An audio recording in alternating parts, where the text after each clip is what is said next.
I'm Amber Leidick, your host, and this is the Art of Equine Alchemy podcast. This podcast bridges the gap between science and spirituality in the equine industry.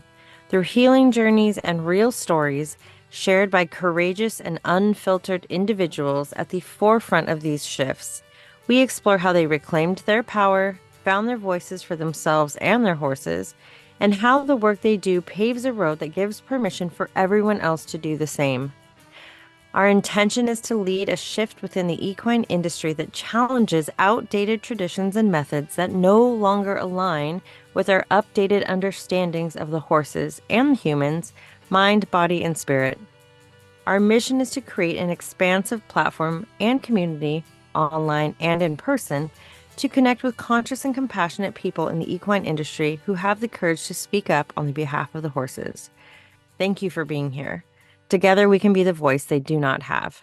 Hello, welcome everybody to the Art of Equine Alchemy podcast. I'm Amber, I am your host, and this is the lovely Heather Kornemann. Do I say your last name right? Yeah. How do you actually say it? That's how I say it. That's close Okay, enough. okay, Yes. okay.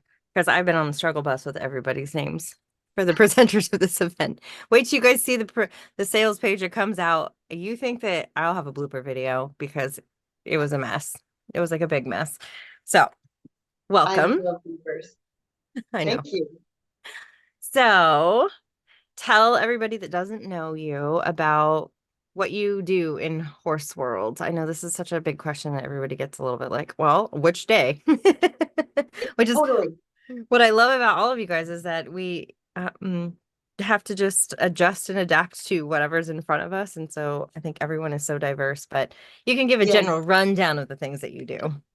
Yeah, it's funny you say that because I was just talking to my husband when I knew I had to answer that question, and that everyone hates answering that question. And I'm like, so if someone were to say, Heather, you need to stay in your lane, I'm like, mine would look like the 405 in LA.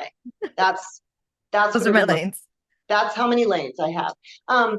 So I think the quickest easiest nutshell is that what I do, the majority of my life is a full-time cowboy. And because of what I do, it really pairs beautifully to, all of my life being able to train outside horses and train my own. I have recently given up training outside horses, or horses for the public. And so the the um, the other lives that I have that all coincide now, or the other lanes that I'm in, um, are still part of what I do, but I will travel then and teach cattle clinics, the California bridle horse clinics. I also teach Celeste's work, the BTMM. And then I have some regular barns that I go and do nerve release. So yeah, the same, just the same as everyone else, whatever any given day is calling for. And it's so funny because the more we learn, the more tools in our box that we can help and offer, then another lane gets out. Once Celeste thought it was great to tell the world that I could do hoof consults, that became another lane that I'm now operating in as well. So yeah, that's what I do. It, all of it. All the things. Yeah. So, the process that we are taking people through, as far as once they buy a ticket, they get entered into this online portal where they're taken through the 3 stages of transformation. The first being like the fire, the thing that sort of happens, whether it's horse related or not, that maybe over and over. That feels like shit, everything is falling apart and nothing is going to work. And now forget it all. But actually, then turned out to be something that was the catalyst for like a next level or another layer coming off. So, do you have a story about what that might be for you or your most relevant one? Right, my most relevant one. I will try that one. Because if I were to tell about most of them, you would have to put a trigger warning up on Right. your screen. And we don't need to do that to tell a pretty accurate story of the pivotal moment for me getting to, I think, the, the pivotal moment of me being able to connect all the parts of me and move forward into something that resembled not uh, a, a life that was based around trauma decisions, but a race that was now a, being able to see and manifest bigger, better, more beautiful things for my life, I can definitely say is when Montana purged me. Things in my life that aren't good for me, they have to kick me out because I'm just a fighter. And that was my old way of surviving, was that. So things had to kind of purge me in order for me to get the message from the universe that, hey, I got something better for you. So when Montana decided to completely dump us out, like when you work on a ranch, your livelihood, your home, all of your animals' homes, everything is in one basket. And so when that place dumped us out, we had no home, no job, tons of livestock. But my dream had always been to be in California. So had it not completely ended everything that was my current life, and every tool that I had ever gained, I thought, and then said, we're done with you. So that was one of the most horribly scary, life altering situations, and the most perfectly timed, perfectly orchestrated, and yeah, I think what come out of that, because I honestly would say that's when I died to everything I was. And not that I didn't take parts of me from before to the good parts to move forward with, but that was the big dying off of the old self. And I mean, everything from my religious beliefs, my cultural beliefs, my, like, literally everything. I let them all burn with the inferno, and start it over. Yeah. And it's always such a trip to look back and go, in those moments, it was like, this is it. Like, what good could possibly come from this? And that Right. second phase of like the sifting, where you were like, let me look at the things that are true about me, and I'm going to take those with me, and I'm just going to leave everything else behind, so that Yeah. you can expand and open up for, what's next. And Yeah. I think that resonates with a lot of people, because a lot of us hold on real tight, and the universe gives you little nudges, and if you don't take them, you get Yeah. shoved. Yep. There you go. Kicked off the end of the earth. Yeah. So through that, you being here now in California, which I'm really happy about, so I'm Me glad too. that happened. Me too. Um, a significant horse Mm. that was either through that with you or Mm. brought you to another set of lessons and evolution in your journey. I know that we all have so many, and that actually Yeah. even the ones from before like still hold these like deep lessons and the accountability. But if you have Yep. one that kind of just Yep. like floats on top for you right now, what would be the Yes. one that you pick? Yep. Yes, you're right. There's been so many, and I would say it looks more like a molecular structure than a linear line or even a 90-degree angle. But yeah, there is one, and I still have her, and her name is Boone. And so Boone is she is built like the little Slinky dog from the Toy Story movies. Like her legs are this long, her belly drags the ground, and she's this long and this tall. And so the way she came into my life is just, I was at the right place at the right time, and I heard about a big breeder in Texas. They were called Babcock Ranches, and they were standing a horse called Cowboy Smart, and he was a leading sire producer of reiners and cutters. I was at the vet when we heard that they were having a bankruptcy sale. So I told my husband, get in the pickup and trailer and get to Texas. I'll figure it all out. Just go.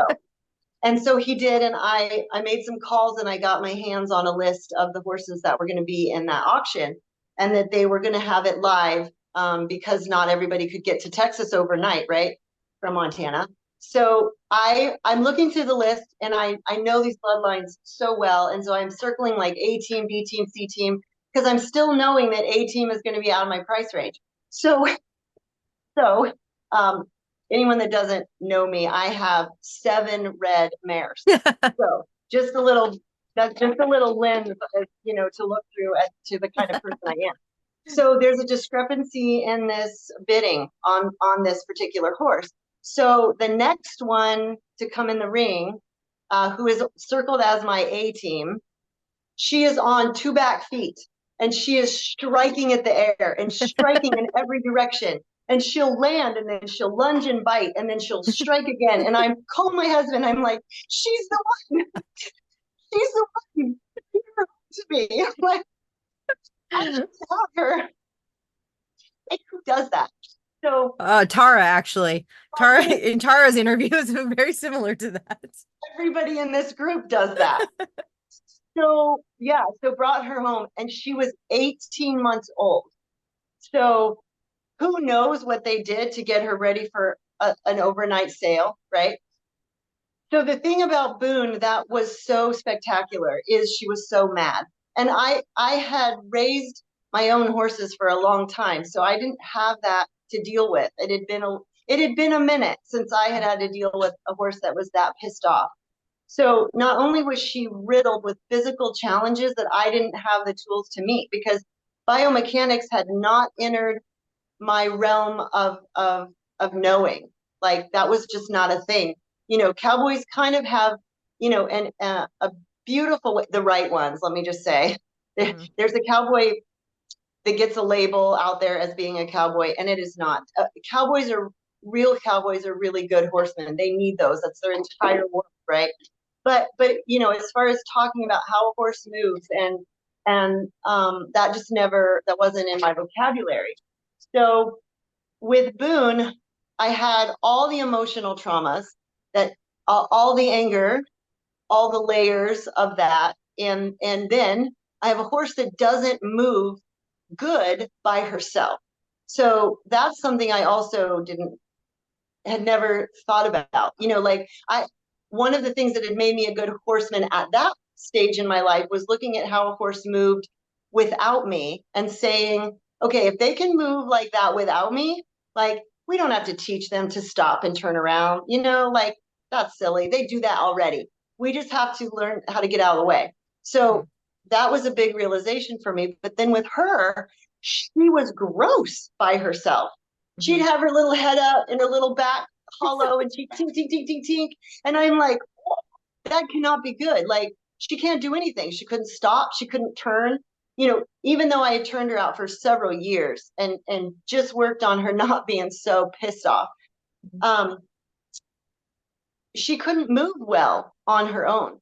So that was my first turning point into if we are truly going to meet a horse where they are, sometimes that's going to mean that our intervention is putting them together better. Meaning, if they have a tendency to find their easiest mode of travel, that's not the healthiest mode of travel, then it's my job to know what that is and introduce them to that place. Because left to their own devices, sometimes they will create an asymmetry if there's a sore spot someplace and they avoid it and their body creates a mode of moving that's really not the best for them. And that's what she did. So I had to start learning how to put one together better to help her move better by herself. I had to strengthen the things that didn't work and turn off the things that was overworking. And that was before I really dug into the body like I have the last few years. So she was a huge turning point. And what was funny about her is usually ranching cures a lot of their emotional instabilities and their emotional traumas. Just going to work and freeing up and a job well done makes them feel pretty good about themselves. But that didn't work for her. Like, absolutely not. She would be going along next to another horse and would just out of the blue double barrel them in the side. She was not happy, and it took a lot to make her happy. And once I figured her body out, I actually went back to running barrels. I went back to running barrels and poles, and that saved her life. I would go in her little local barrel races and just let her run, and she she found her happiness in that. And that was just an intuitive thing for me to think outside of what I was doing at the time. And she found her joy. She became a happy pony. So then all of her cow instincts came back. You know, everything sort of um, everything good that was in her was allowed to shine once she found that thing that made her happy. But if I had just decided she was going to be a cow horse or decided she was going to be a ranch horse, if I had made those decisions for her, I would have lost one of the greatest horses I've ever known. To this day, she is teaching me new things. She's 15 now, and I took her to a clinic last week. I did a cow horse clinic, and I took her as kind of a backup for Playgirl. And I had to kind of teach a cow a lesson because I only had 13 head of cattle. And if one of them is unruly, then then I'm short, on the cow. So I kind of had to do a little bit of training on her or training on the cow. And yeah, she was amazing. I had never taken a cow down the fence on her because she just doesn't stop that hard. Mhm. So I ran a cow down the fence, and I mean, right at that right moment where they have to jump in, and she did. It was so beautiful, and everybody cheered, and she was the star of the show. She has been the star of the show since the day I met her, and she still is. Yeah, Yeah. that's so good. I know there is a common theme of the really special horses that come in for every all the presenters that come in where it's like most people will be like, oh, maybe not. And everyone in here is like, yes, that's the You're the one. one. I I think know. I think almost every single person I have talked to so far, actually, that is the story. I So know. I love that so much. yeah. And also it's that idea that you can take a horse that's had some type of trauma, emotional or physical, and put them out Yeah. to pasture and expect them to just heal on their own and then give them time and pull them back out, I think is something that I did talk about with someone else. And I can't remember if it was Tara or Celeste, where, that doesn't necessarily solve the issues. Like sometimes you have to step in and say, I can hold space for you, a Yep. safe space for you to be worried about this. And then I'm going to show you in your nervous system that something different can happen from it. I can Yep. show you, yeah, a different way to Yep. be in your body. And how sometimes I Yep. think for people that's really counterintuitive, they think they need to just Go leave be a them. horse. Mhm. Yeah. Go be a horse. Yeah. Yeah. Yeah. So I Yeah. love that you brought that piece in because I think people also get afraid to do that because they don't want to make things worse, or they don't want to stress them out. And I think there's an invitation to expand their capacity in a safe, slow way for that stress, because Yeah. stress in itself is not necessarily bad. It's necessary for them to be able to understand. It doesn't mean they're going to die. It just means there's something here. Can they Absolutely. slow down and assess? Um, and I Yep. love having this Mhm. conversation with you because you do have your equine partners and you're working with them, like you are doing the things with them, and the talking about the pendulum that a lot of us had swung, where we came from a very traditional and not healthy traditionals when I say that, because even in Yes, natural I know. horsemanship, I think there's a lot of dangerous information Oh that God. Yes, that gets labeled natural. So immediately people are like, I know. perfect, love it, natural. And if Um, if it's natural, it must be good. Yeah. and a lot of us have come from that traditional, like, whether it's dressage or, like kick them, pull them around, all the things, instead of this like slow, methodical way where we were in this space for a long time because that's the way it's done. This is how all the trainers say it is. This is the Yeah. world we live in. And then you Yeah. start to feel kind of weird about it, where you're like, I don't think that I want to train like this. I don't want to ride like Yeah. this. And Yeah. I don't know what to do about that because I don't know Yeah. who to even go to actually, I want to go cut and I want to go do rein cow horse, but I don't want to do it with someone who is going to put me in uncomfortable situations that doesn't understand this other side of it. That's right. And then having these trainers that are in this like mindset of this is the way that you get it done. And then Yeah. also swinging to this other side of, I don't even know how to be with horses now. Now I've got guilt. Now I can't train. Now, I'm going to step all the way away. Like my horses are just going to be out in the pasture. And I think the Yeah. beauty of all of the presenters is that at some level, those swings have happened and we've all found or are finding this middle ground where you can have both of those worlds together Right. and go Yep. function.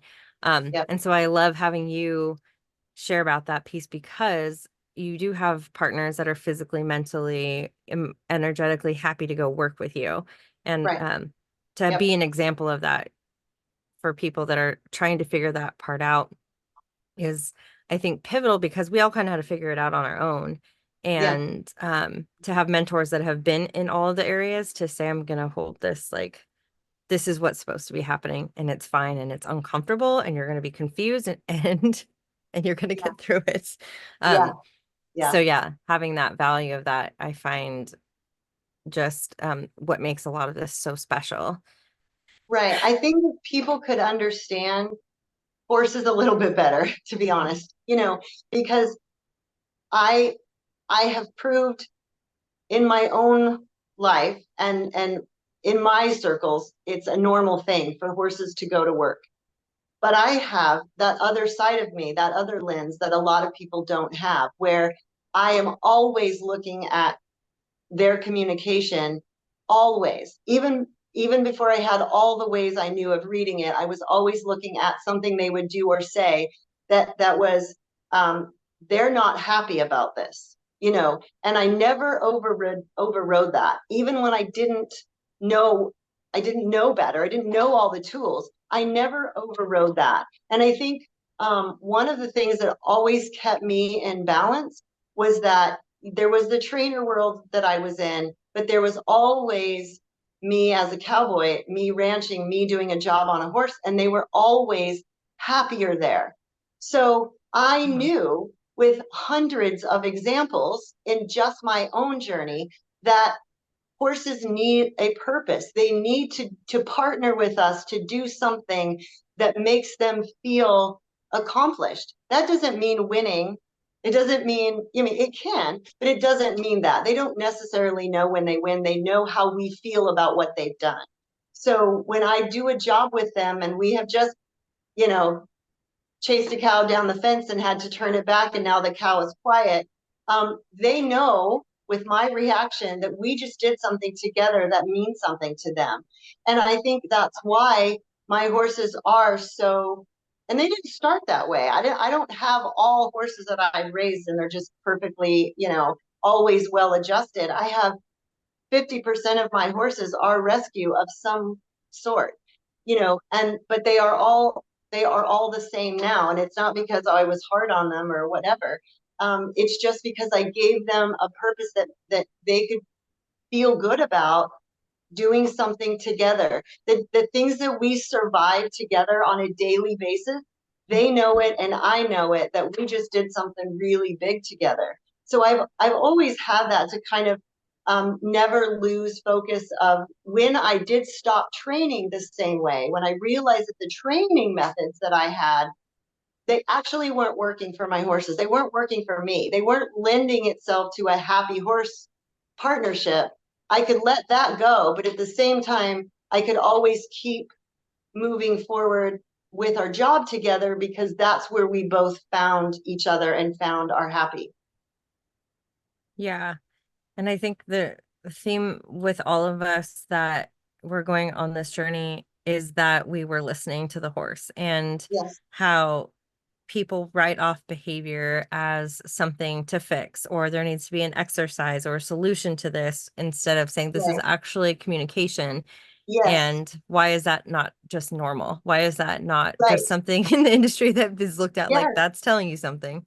Exactly. I think I've said that to people lots of times when they have expressed their anxiety over, like, let's say, my horse is pawing right now. Why are they pawing? And I'm like, okay, there's that, but why don't you just be okay with the pawing? And let's try to, let's look at this from a different way. But the fact that you aren't okay with them pawing has taken on a whole life of its own, and now that's a bigger problem, because they are allowed to be frustrated, they are allowed to be tired, they are allowed to be cranky that day, they are allowed to have bad days, and it doesn't mean we have to like give up our entire world because they have a bad day. But what I am happy about is that people are now at least having the conversation in many different communities about behavior meaning something. That I am happy about, but it does, as you were mentioning, the pendulum, it can swing so far the other way that now we don't touch them, we don't ride them, we don't. And I personally will stand on that for the rest of my life, that I think they want the interaction and they want the purpose with a partner, us. Yeah. And that's the piece that I feel like for a lot of people is they crave that and then they will swing into I feel kind of guilty for that. Like, does that mean I'm like greedy and I want my horse to want to do what I want to do? And they don't know who to turn to. They don't know who to get help from with that, where there's not a lot of trainers that can go do the things and also Right, say, and by the way, like, how right, are you feeling right now? And what are we going to do right. about your Mm. entire anxiety cycle that's happening because your horse is pawing and now you're both anxious. Yes, And yes, yeah. And so I love the beauty of that conversation of how do you feel about it? Because I feel like that's the piece that gets skipped so often. yeah, And we remembering that like they are these individual beings that have their own sense of need for yes, safety and their own emotions and yes, their own experience. And if we go around thinking, well, everything on the external, whether it's a person at the grocery store or my horse or, whatever it is, can so deeply affect you, then there's something different happening there. yes, right, right. You do not have to create this. I think maybe utopia is the right word. I don't know. This utopic world for a horse for them to be okay. They don't have to be in complete bubble wrap and with blinders on so that they don't have any emotional trigger. They just don't need that. They just need us to be a to confidently support where they are that day. Yeah, and I think also it's the that acceptance of where you are at that day Yes, allows you to have the capacity to accept where they are at that day. And I think that's where like yes, the personal work. Can I just be okay with me being stressed out today and choosing not to ride or yes, identifying where I'm at and maybe we just go hand graze like, you know, um, and I think the beauty of having horses that say no, either with their body or with their personality, which yes, is a common theme, I think, for all of us. Mine is a red gelding, where, it was a combination of, no, I'm not going to shut down. And I'm going to show you that here's the lessons. And, I talked about with Tara, where it was like, if people knew that when they bumped up against these particular horses, it was a place to be grateful and go, what am I supposed to be learning here? Instead of how do I fix this problem? It's like, wow, yeah, hmm, there's this real thing in front of me that could be an opportunity to really learn about myself and learn about my journey and learn about horses. And yeah, instead of right, being like, oh no, being like, oh, okay, this is going to be tough, but they chose me and we're here together to learn whatever we need to learn. And I love that all of the yeah, stories so that is like the proof of like, yes, it's going to be yes, fun. yes, yeah. I mean, it seems like that boon sort of opened because I answered to the universe, yes, I will do whatever it takes to find out how to help her. It just sort of opened that for one horse after another, completely different, a totally different set of needs. And that all I needed to do was keep searching for how to help them be the best version of them, not the other horses, not, the best cow horse or the best ranch or the best version of them. Like, what do I need to do to support you being the best version of you? And that, I think that's what's made me, I don't want to say better, but yeah, better equipped for more and more, because once I found what it took for that horse, then I would run into 15 more that needed that same thing, that I could help them, offer that to them, and help them, so yeah, I don't know where I was going with that. Anyway. Yeah, no, Yeah, well, well, that's the gift. It's like, here, I'm coming forward with this stuff for you so that you can take it, learn from it, and then expand and share, you yes, know, right, forward and teach. yeah. Yeah. So here's this question. Oh, I know. The the plenty of answers that someone could come up with, but the question of if there was one thing and you had a magic wand that you could change in the industry. Ugh, I know. I'm sorry. I'm sorry. that's okay. That's okay. Then what would Um, it be? right, right. Am I allowed to separate the horse industry into two parts? You can do whatever you want. Okay. Okay. Um, well, the I think the overall one that I could give that would be the simplest, it would be completely changing the breeding industry. I think if I were to peel back everything else, um, I think that needs to be done something about at the very top of both. So like because I split the horse industry into two worlds, and that's the performance world, which is everything that you do for money, or that you show for money, or prizes or whatever, and then the more of the amateur owners that ride for pleasure. I kind of split it in two parts, but the one thing that affects both is the way horses are being bred. What's happening to, I don't care if it's quarter horses, warm blood, thoroughbreds, what's happening in the horses that we are breeding. Um, if I could change one thing that affects both worlds, that might be the one that I picked to do both.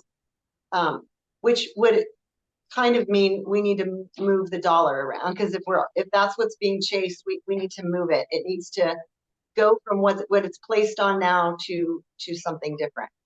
Right. Um, and I think what I would change for the amateur owner who just wants a partner and just wants to be happy, it would depend on what the goal was. But I would say this is a big one, and this may make a lot of people mad, but it's me, so there's that. But I think they need to stop buying horses from this world. Oh I yeah. think they need to buy. This is just an example I'm throwing out there because it's an easy illustration. Like your fell ponies, the breed is very specific. It's kept very clean. They make amazing partners. I don't sell them, so this is not a plug, but I've seen it. I've seen them successfully pair with so many different amateur type riders and so they're safe. And then they just have a journey that's about meeting and going forward. And too many people that just want that, they buy, rehab cases. They don't really know that, but they take, free horses or horses that have been um, kicked out of those other worlds, and they take those on, and they are physically and emotionally damaged in ways that they don't necessarily have the skill to handle. Now they can gain the skills and the tools, and they learn a lot, and they always get something out of that pairing. But essentially there's things that happen that didn't need to. There's a lot of injuries, there's a lot of hospital bills, there's a lot of traumas that ensue for the human by seeking that route of partnership. So just for the person to be happy and healthy and just get to partner and live happily ever after, I think the safest bet is if they don't shop in that other world. That's what I would change for them. And I'm using that as the one I'm going to say because that's what I tell my clientele. I take a lot of their rehabs and I take a lot of them and I do try to replace them with someone who has the skill set for that, or has the financial means that's going to take to sustain that. And then I find them the right partner for them just so that they can be happy and enjoy the journey without all of the extensive financial and healthy, their health at risk from those horses that need more than they have at the time. Yeah. So I Yeah. don't know if that's exactly the direction that you wanted the answers to go, but if I'm just talking about the world that I want to help, Mhm. that's what I would do to help. Yeah, I think it's whatever you guys as individuals. And also, I agree because there's a lot of people that will say, hey, I found this well-trained horse. It's shown, and there's all these things. And look how, they have videos of it showing, or they have, all these examples. And I'm like, Yeah, do you understand that when you get on something like that, it is like going from a Volkswagen to like a Ferrari? And I say that all the time, the same. yeah, and it is very different, but they look so well put together on the outside, but the amount of Yeah. what you have to do for yourself internally to be able to sit on something like that and remain calm and Ooh, have everything yes. go smooth is, Yeah. it is different. And I agree. I think there is a lot Yeah. of that that does not get taken into consideration because people don't know. They just go, this is a well-trained horse that showed. It surely is a good horse for me. I wish that people would pair with a professional, and I know Mm, that's another rabbit hole because some people do pair with professionals and they lead yeah, them in the way wrong direction, right. because of their own agendas. But if they could pair with the right professional, I would never try to go out and buy, I don't know, a bulldozer Hmm. without consulting professionals. I don't know enough about them, Hmm. and so Yeah, things that have a potential to make or break your entire body, I think people need to be consulting more professionals in how to shop. right. Um, that's yeah. Yeah, definitely. Well, is there anything else that you'd like to share that would make you feel complete, or how are you feeling? Um, mhm. Yeah, good. I guess I don't. Yeah. By the way, we're both very hot. It's very hot in our Oh my area God, right I'm now so for hot. I can thank God for my menopause fan because it's always handy. But oh, so hot. So it was so fun chatting with you. If people want about you, where can they find you? Right now you'll have to just find me on Facebook. I just I have so many things that I'm wanting to that right now I'm just sort of sitting with in the manifest stage that I'm trying to let evolve before I put together a web page. I know I'm really behind in a website, but I want to be very clear in what I want to offer. Mhm. Um, so that I can structure it in a way that's really easy for people. So right Yeah. now, if you want to just chat with me about, what I'm doing and how I can help you and how we can work together, then you'll just have to find me on Facebook in the old fashioned way. Just send me a message and we'll visit about it. And then hopefully soon I'll be a big girl and maybe not. Well, by the way, also, you're not the only person of the presenters that has given that exact answer. We're all very similar, I and so know it's fine. It's it fine. is. I know that. I feel very good about saying that in this crowd. I just don't care. Yeah. Like, it doesn't, I There. don't feel like I have to have it right now. It's been so beautiful the way I I put out what I want as far as the people I want to work with. And it's been so easy. They just keep Mhm. finding me. And because I'm one person and making money isn't my goal, then it's been really easy to just serve the people that find me. And Mhm. and I love that. I really love that. I don't know if I'll change it. So If it's that. it ain't broke, don't fix it. Right? All right. Well, thank you so much for You're hanging welcome. out with us. Pleasure. And yeah, look forward to hugging you in person, hopefully Yeah. before October, but definitely in October. Right. Well, I can't wait All to right. see everybody there and you've worked so hard to put this together. So thank you for doing that. And yeah, I hope that this is no, I don't even hope, I know that this is going to be exactly the way you've seen it. And it just keeps getting bigger and bigger in our own hearts. So I know that I just can't wait to meet everyone who has followed their voice to get to be there. So Mhm. I think that we're all going to be the perfect crowd. Yeah. And so I'm really looking forward to meeting everybody that comes. Yeah. It's gonna be so good. I'm so excited. Yeah. All right. We will see you guys later. Okay. Bye.